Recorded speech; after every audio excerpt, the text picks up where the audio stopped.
બરાબર પહેલેથી પોથયાત્રા ચાલુ થઈ ત્યારે એકડી રાત સુંદર મજા આવી ભાવે સાહેબજી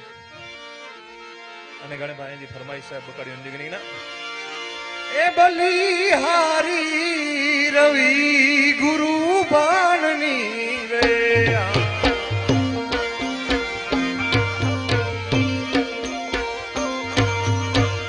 એ બલિહારી રવિ ગુરુ બાણની રે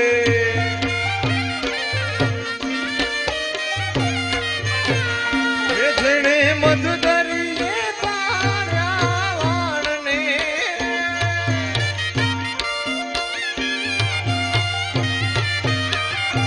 જેણે